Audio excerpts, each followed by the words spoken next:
The UHS Relentless drifted through the cold darkness of space like a metal beast that had seen too many battles. Captain Jake Morrison stood on the bridge looking out at the stars through a viewport that had 3 different types of glass patched together after the last fight. The ship around him groaned and creaked as the artificial gravity generators struggled to keep working.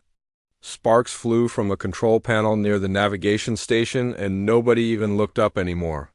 Amy Rodriguez crawled out from under the engineering console with grease on her face and frustration in her voice. "Captain, the main reactor is running at 60% and dropping. The alien power cells we salvaged from that Krelin destroyer are burning out faster than I thought they would." She wiped her hands on a rag that had seen better days 3 months ago. "We need real replacement parts, not more of this jury-rigged nonsense." Morrison nodded but kept looking out at the stars. The Relentless was not a pretty ship. Her hull was a patchwork of human steel and alien alloys welded together wherever they could make them fit. Weapon systems from 6 different species hung off her sides like metal tumors. The main engines were human-built, but the secondary thrusters came from a Vorthan cruiser they had disabled near Jupiter. Everything on the ship was borrowed, stolen, or improvised. "How long do we have before the reactor goes critical?" Morrison asked without turning around. "Maybe 12 hours if we push it." 6 hours if we try to fight." Amy stood up and brushed dust off her uniform. "So this ship was never meant to handle this much alien tech. The power requirements alone are killing us." Peter Collins looked up from the tactical station where he had been running combat simulations for the past 4 hours. "Captain, we have bigger problems than power. Long-range sensors are picking up massive energy signatures at the edge of the system. Whatever is coming our way, it is big." Morrison finally turned away from the viewport. His crew looked tired and worn down, but they were still his crew. 200 humans who had volunteered for this mission, knowing they might never see Earth. "Again, put it on the main screen, Peter." The view screen flickered to life, showing a display that made everyone on the bridge go quiet. Hundreds of ships appeared as small dots on the screen, but the computer was already calculating their size and composition.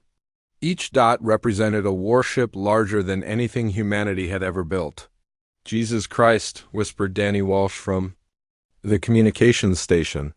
"Sir, I am counting 847 individual vessels. All different configurations, but all military grade. Some of those ships are bigger than our space stations." Morrison felt his stomach sink but kept his face calm. "Any idea who they belong to?" "Multiple species, sir. The computer is identifying ship designs from every major power in the galaxy. Krelin battlecruisers, Vorthan dreadnoughts, Zephyrian carriers. It looks like the entire Galactic Confederation decided to pay us a visit." The Galactic Confederation was supposed to be a peaceful alliance of alien species who worked together for trade and mutual protection. Morrison had always suspected they were more interested in keeping humanity contained than keeping peace. Now it looked like they had decided containment was not enough. "Incoming transmission, Captain," Danny called out. Multiple channels all broadcasting the same message. "Put it through." The voice that came through the speakers was cold and mechanical. It spoke perfect English, but with an accent that belonged to no human throat. "Human vessel, this is Admiral Zixithan of the Galactic Confederation Combined Fleet. You are in violation of Galactic Treaty 749, which restricts human expansion beyond the Sol system. You will surrender immediately and submit to Confederation authority." Morrison looked around the bridge at his crew. Lisa Parker had come up from sickbay and was standing near the medical station. Rick Adams had left his position at the weapons console to hear the transmission. Tony Miller sat at the pilot station with his hands ready on the controls. Every face showed the same expression. "They were not going to surrender." "Danny, open a channel," Morrison said. "Channel open, sir." Morrison cleared his throat and spoke in a voice that carried across the bridge and out into space. "Admiral Zixithan. This is Captain Jake Morrison of the United Human Ship Relentless. We are not in violation of any treaty. We are exploring space that belongs to no one. If you want us to leave, you are welcome to try and make us." There was a long pause before the alien voice came back. "Captain Morrison, you command one ship. We command 847. Your vessel appears to be constructed from salvaged parts and improvised systems. Our ships represent the finest military technology of 47 different species. Surrender now, and your crew will be treated according to Confederation law. Morrison almost laughed. Confederation law meant life imprisonment on a mining colony for anyone who resisted their authority. Admiral, I appreciate the offer, but I think we will pass. My crew signed up to explore the galaxy, not to spend their lives in alien prisons. Then you choose death, the voice replied. You have 1 hour to reconsider. After that, we will destroy your ship and everyone on it. The transmission ended and the bridge fell silent. Morrison looked at his crew again. They were scared, but they were not backing down. 200 humans against 840. 7 alien warships. The odds were impossible, but that had never stopped humans before. Amy, how long until the reactor fails if we go to full combat power? Maybe 2 hours, sir. 3 if we get lucky. Peter, start running attack patterns. I want to know how much damage we can do before they take us down. Sir, even if we destroyed 10 ships for every hit we took, we would still be overwhelmed. Morrison smiled for the first time in hours. Peter, you are thinking like a human fighting other humans. These aliens have never faced humans in real combat.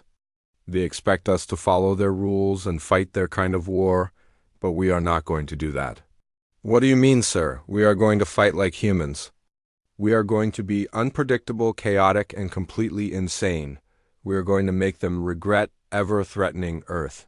Morrison walked to the center of the bridge and looked at each of his crew members.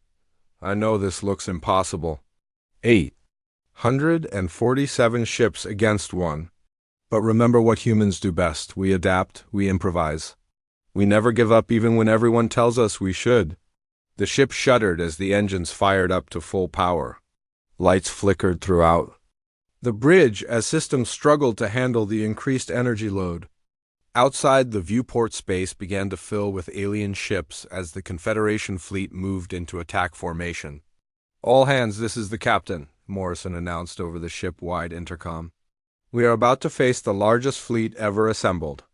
They think they can intimidate us with numbers and superior technology. They are about to learn that humans do not intimidate easily. Battle stations. The crew moved to their positions with practiced efficiency. This was not their first fight, and they all knew it might be their last. But they were human, and humans did not surrender without a fight. The Relentless turned to face the approaching fleet. Her patched hull gleamed in the light of distant stars. She was ugly and improvised and barely holding together. But she was human, and that made her dangerous. The alien fleet moved through space like a metal storm cloud, spreading death across the stars. Each ship held perfect formation as they approached the asteroid field where the Relentless waited like a wounded animal ready to strike. Admiral Zixathan watched from his flagship as the human vessel positioned itself behind a cluster of spinning rocks that would provide minimal cover against his overwhelming firepower. Captain Morrison stood on the bridge watching the enemy ships grow larger on the view screen. The Confederation fleet was beautiful in its deadly precision. Each vessel gleamed with polished hull, plating, and energy weapons that hummed with barely contained power. They moved together like dancers following ancient steps that had been perfected over thousands of years of warfare. They are maintaining perfect attack formation, Peter Collins reported from the tactical station. Distance is closing the weapons. Range in 30 seconds. All ships are charging their primary batteries. Morrison nodded and activated the ship-wide communications. All hands, this is the captain. The enemy is about to open fire. Remember what we practiced. Stay flexible, stay creative, and stay alive. Protocol chaos is now in effect. Amy Rodriguez felt the ship shudder as she pushed the reactor beyond its safety limits. The alien power. Cells they had salvaged were burning out one by one, but she kept the energy flowing to weapons and shields. Captain, we have full power to all systems, but it will not last long. Maybe 20 minutes before we start losing critical systems. The first wave of alien fire lit up space like a miniature sun. Energy beams and plasma torpedoes streaked across the void in perfect coordination. The Confederation commanders had calculated exactly how much firepower would be needed to destroy the human ship, and they were not taking any chances. The Relentless took the full force of the attack across her starboard side. Hull plating vaporized, and internal systems exploded as alien energy tore through the ship. The bridge shook so hard that several crew members were thrown from their stations. Emergency lights flickered on as main power failed in 3 different sections. "Damage report," Morrison called out as he pulled himself back to his feet. "Hull breaches on decks 4 through 7. We lost the secondary weapons array and the port shield generator is offline. Casualty reports coming in from all sections." Lisa Parker was already heading for the medical bay where wounded crew members would be arriving any moment. Morrison looked at the tactical display and saw that the alien fleet was preparing for a second volley. They expected the human ship to be crippled or destroyed by now. Instead, the Relentless was still moving and her weapons were still firing. "Tony, execute pattern Delta 7, Morrison ordered. "Sir, that pattern will put us directly into their formation. We will take massive damage." "Do it," Tony Miller pushed the engines to maximum thrust and sent the Relentless spinning toward the enemy fleet like a metal tornado. The ship's damaged sections created an irregular rotation that made it nearly impossible for the alien targeting computers to lock onto vital systems. The Confederation ships tried to adjust their formation, but they had never faced an enemy that deliberately flew into their weapons fire. Their perfect order began to break down as ships tried to avoid collision with the spinning human vessel. "Fire all weapons!" Morrison shouted over the noise of straining engines and exploding systems. Rick Adams triggered every weapon system the ship possessed. Human missiles mixed with alien energy beams as the Relentless unleashed everything she had. The improvised weapon systems created a chaotic pattern of destruction that the enemy ships were not prepared for.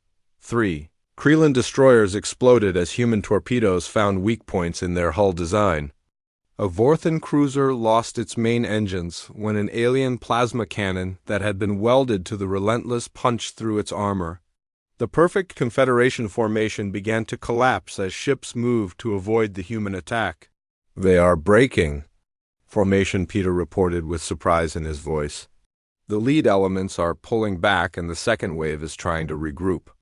Morrison smiled despite the chaos around him. "They expected us to fight like civilized beings. They thought we would stand still and trade shots according to their rules. But humans do not follow rules in combat." The Relentless burst through the enemy formation, trailing fire and debris. Her hull was scarred and several sections were completely destroyed, but she was still fighting. The alien fleet tried to reform their attack pattern, but the human ship was already moving to a new position. "Captain, I am picking up confused communications." From the enemy fleet, Danny Walsh reported, "Their commanders are asking for new orders. They do not understand our attack patterns."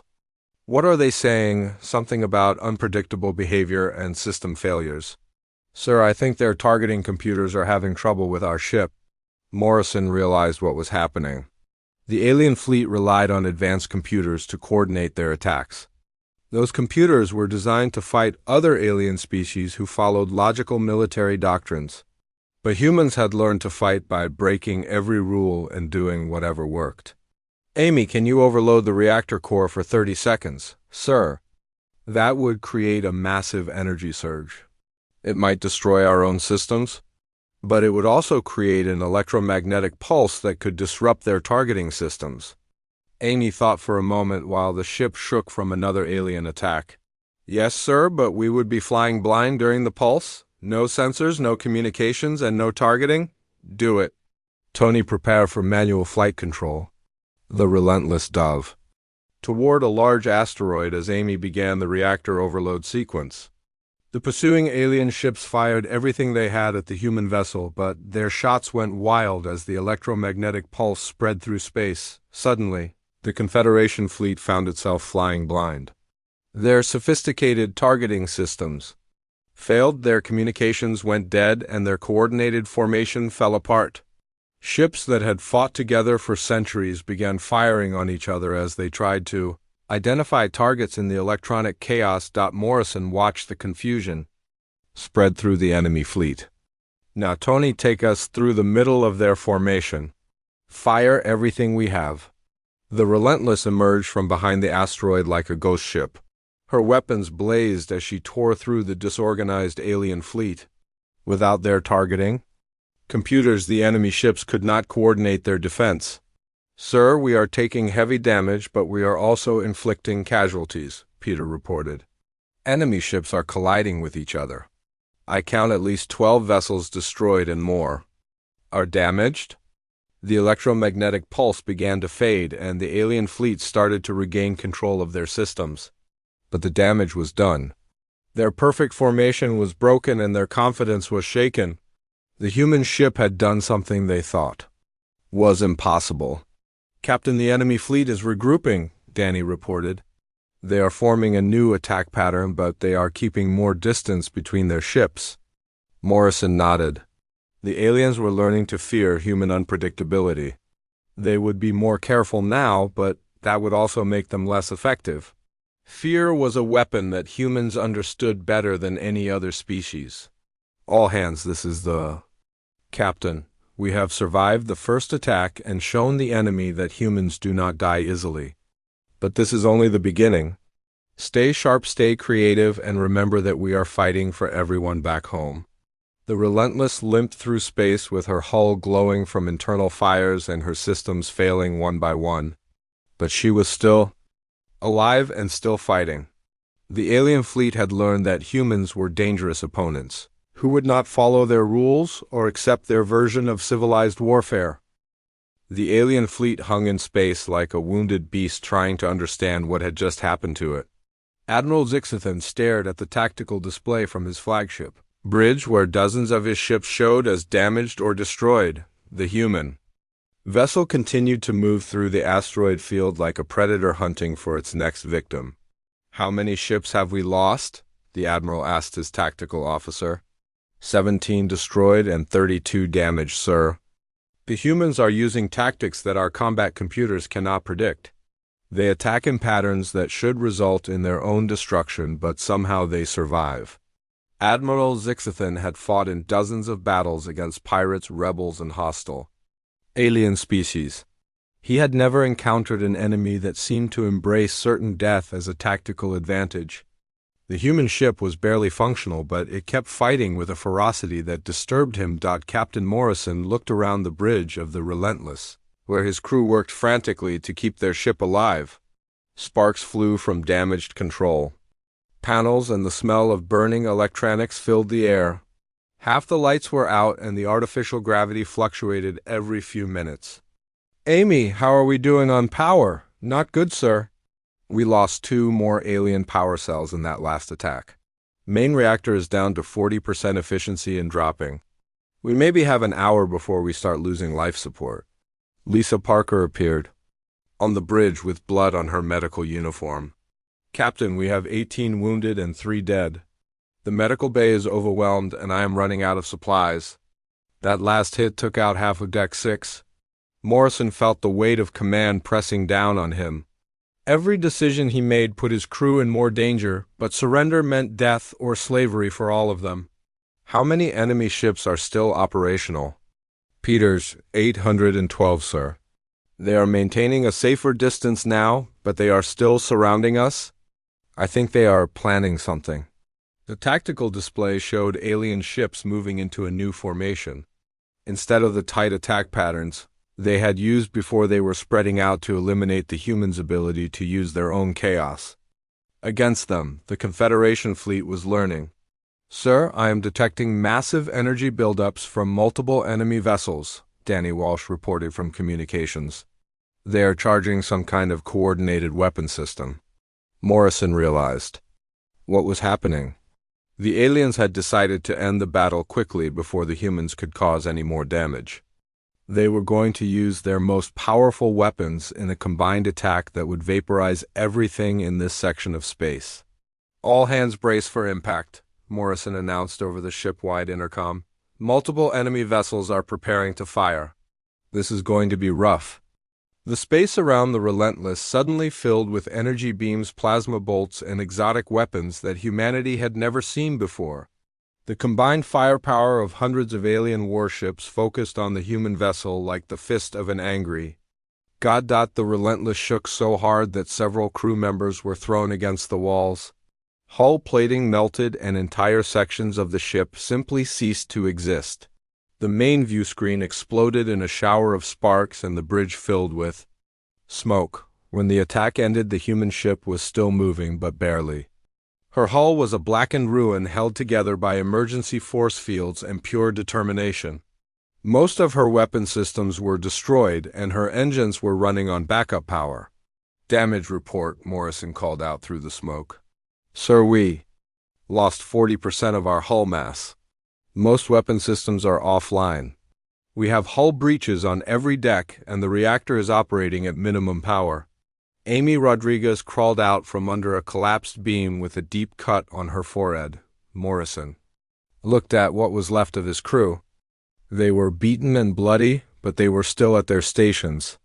"Can we still fight, sir? We have maybe 6 functional weapons left and enough power for 1. More attack run," Rick Adams reported from the weapons console that was now held together.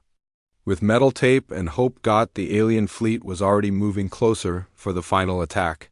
Their commanders believed the human ship was finished, and they wanted to confirm the kill before claiming victory. The Confederation vessels formed a tighter formation as they approached the crippled Relentless. "Tony, can you give me one more impossible maneuver?" Tony Miller looked up from his pilot station where half the controls were dark. "So the engines are barely responding and we lost most of our maneuvering thrusters. But I can give you one last spin." Morrison made a decision that would have seemed insane to any rational military commander. Instead of trying to escape or surrender, he ordered his ship to attack the center of the enemy formation. The Relentless turned toward the approaching alien fleet and accelerated on her failing engines. "Sir, they are going to destroy us," Peter Collins warned. "Maybe, but we are going to take as many of them with us as we can." "All weapons target the largest ship in their formation." The alien fleet opened fire as the human ship charged toward them. Energy weapons lit up space as hundreds of vessels tried to destroy the Relentless before she could reach their formation. But the human ship kept coming through the wall of fire like a metal comet trailing destruction. The Relentless crashed into the enemy formation with her remaining weapons firing. Her hull was burning and her systems were failing, but she was still fighting. The alien ships scattered as the human vessel tore through their ranks like a wild animal. "Direct hit on the enemy flagship," Rick Adams shouted over the noise of exploding systems. "Their command vessel is losing power." Morrison watched as the alien fleet began to break apart. Without their flagship to coordinate the attack, the individual ships started making their own decisions. Some continued to fire on the human vessel while others pulled back to avoid collision. "Sir, the enemy fleet is losing cohesion," Peter reported. "Multiple ships are breaking formation and several are firing on each other." The Relentless finally came to rest against a large asteroid with her engines dead and her weapons silent. The ship was a wreck, but she had accomplished something impossible. She had turned a coordinated alien fleet into a confused mob of frightened individual ships. "Captain, we are getting communications from multiple alien vessels," Danny Walsh reported. "They are asking for new orders, but there is no central command responding." Morrison realized that the destruction of the enemy flagship had done more than eliminate their command structure. It had shown the alien fleet that humans could not be easily defeated. Fear was spreading through the Confederation ships as they realized this battle was not going according to their plans.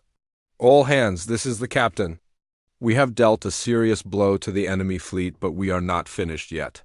Emergency repair teams get to work on whatever systems you can fix. We still have a fight to win." The crew of the Relentless began working with desperate efficiency to restore their ship. They knew the aliens would regroup eventually, but for now they had bought precious time. The human vessel drifted near the asteroid, looking dead, but her crew was already planning their next move. The alien fleet struggled to reorganize without their command ship. Individual captains tried to take control, but the different species had trouble working together under pressure.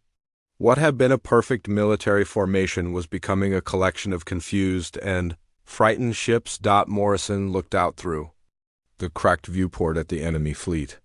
They still outnumbered his ship by hundreds to one, but they were no longer the confident force that had arrived to destroy humanity. They had learned that humans were dangerous opponents who fought by different rules. The Relentless hung against the asteroid like a broken bird trying to heal its wings. Emergency lights flickered throughout the ship as Amy Rodriguez and her engineering teams crawled through damaged corridors with welding torches and spare parts. The air tasted of smoke and fear, but the crew kept working. Captain Morrison stood in what was left of the bridge watching his people perform miracles with nothing but determination and scrap metal. The main view screen was gone, but a smaller monitor showed the alien fleet struggling to reorganize after losing their flagship. Individual ships drifted in confused patterns while their captains tried to establish new command structures. "Amy, what can you give me for weapons?" "Sir, I managed to restore 3 torpedo tubes and 1 energy cannon. The targeting system is completely manual now, so Rick will have to aim by eye. We also have that improvised projectile launcher I built from the waste recycling system." Rick Adams looked up from the weapons console he was rebuilding with parts from the destroyed navigation station. "Captain, that waste launcher actually worked pretty well in the last fight. I can load it with anything that fits through the tubes and fire it at near light speed." Morrison nodded.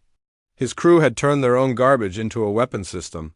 It was insane, but it was also completely human. "What about the reactor running at 20% and stable for now?" "I cannibalized power cells from the escape pods to keep life support going. We have maybe 6 hours before we start losing critical systems."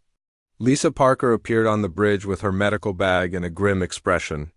"Captain, we lost 2 more crew members and 15 are too wounded to fight. I am doing surgery with a laser cutter and bandaging wounds with torn uniforms. We need to get these people to a real medical facility." Morrison felt the weight of every life under his command. His crew had followed him into an impossible battle, and they were paying the price. But they were still fighting, and that was all that mattered. "Peter, what is the enemy doing?" "Sir, they are trying to establish a new command structure, but the different species are having trouble working together. Some ships are pulling back while others are moving closer. I think they are arguing about tactics." The tactical display showed the alien fleet in disarray.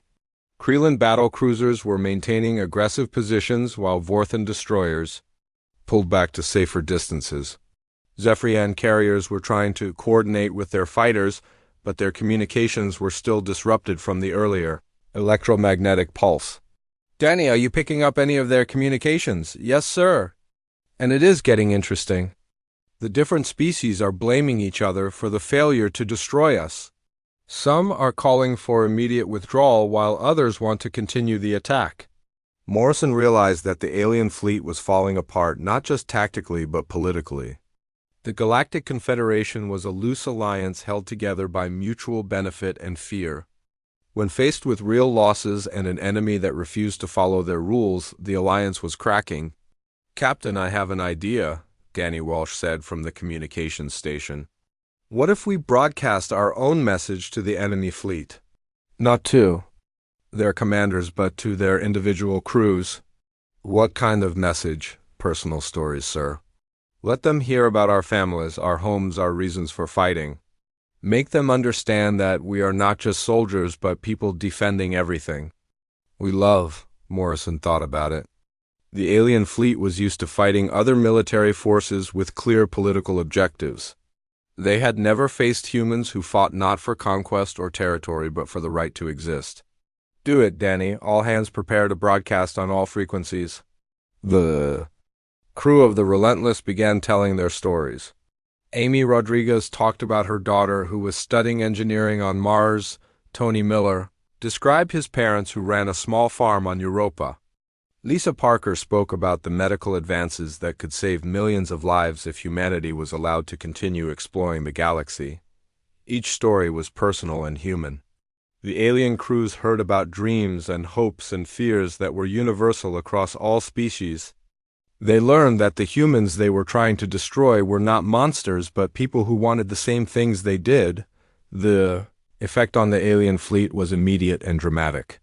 Individual ships began breaking away from the formation as their crews questioned the wisdom of genocide. The Krelin battle cruisers maintained their positions, but many of the smaller vessels started moving away from the battle zone.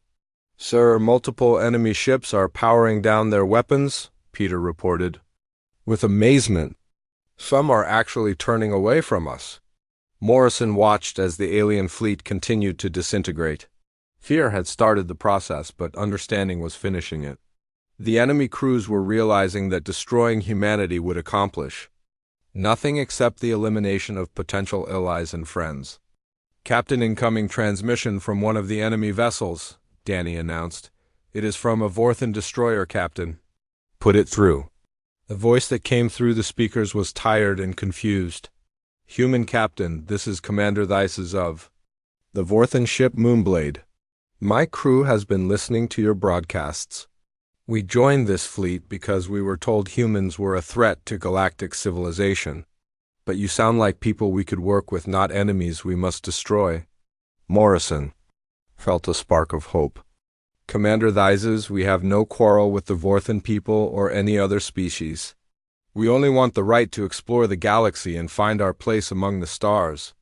"Then why do our leaders fear you so much? Because we do not follow their rules. Because we adapt and change and refuse to accept limits. Because we represent something they cannot control." There was a long pause before the alien commander spoke again. "Captain Morrison, I am withdrawing my ship from this battle. I will not participate in genocide based on fear and misunderstanding." The Vorthan destroyer turned away from the battle and jumped to faster than light speed. Within minutes, 6 more alien vessels followed its example. The Confederation fleet was dissolving ship by ship as individual captains made their own decisions. "Sir, we are receiving similar communications from multiple enemy vessels," Danny reported. "They are asking questions about human intentions and expressing doubt about this mission." Morrison realized that the humans had accomplished something impossible. They had turned a war of extermination into a debate about morality and justice. The alien fleet was destroying itself from within as crews questioned orders that no longer made sense. "All hands, this is the captain. We are witnessing something unprecedented. The enemy fleet is breaking apart because they have realized we are not the monsters they were told we were, but we are not safe yet. Many ships are still committed to destroying us." The remaining alien vessels were mostly from species that had the most to lose from human expansion. Their commanders were fanatics who would rather die than admit they were wrong. These ships formed a tighter formation around the asteroid where the Relentless waited. "Captain, the remaining enemy vessels are preparing for a final attack," Peter warned. "Maybe 300 ships, but they are the most heavily armed ones in the fleet." Morrison looked at his battered crew and his dying ship. They had survived impossible odds and accomplished miracles, but the battle was not over. The most dangerous enemies were often the ones who had nothing left to lose. "All hands prepare for battle. We have shown the galaxy that humans cannot be easily destroyed. Now we need to prove that we can survive anything they throw at us." The 300 remaining alien ships formed a circle of death around the asteroid where the Relentless waited like a wounded animal. These were the fanatics and extremists who would never accept that humans deserved to exist. Their weapons glowed with deadly energy as they prepared for the final assault that would end the human threat forever. Captain Morrison looked around the bridge at his crew. Amy Rodriguez had jury-rigged the reactor to give them one last burst of power. Rick Adams had loaded every scrap of metal they could find into the improvised projectile launcher. Tony Miller sat at controls that were held together with tape and determination.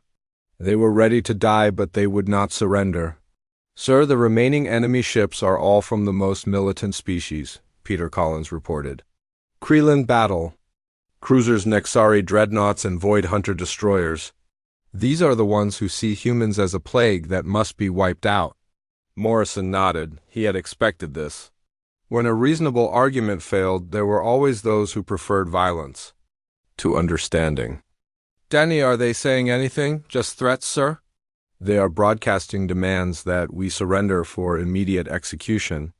They want to make an example of us to prevent other humans from leaving the Sol system." The alien ships began their final approach with weapons charged and shields at maximum power. They had learned from their earlier defeats and were taking no chances. This time they would overwhelm the human ship with pure firepower and end the battle quickly. "Amy, give me everything the reactor has left. Sir, if I push it any harder, the core will go critical. We will have maybe 90 seconds before it explodes." Morrison made his final decision as captain of the Relentless. His ship was dying and his crew was exhausted, but they had already accomplished the impossible.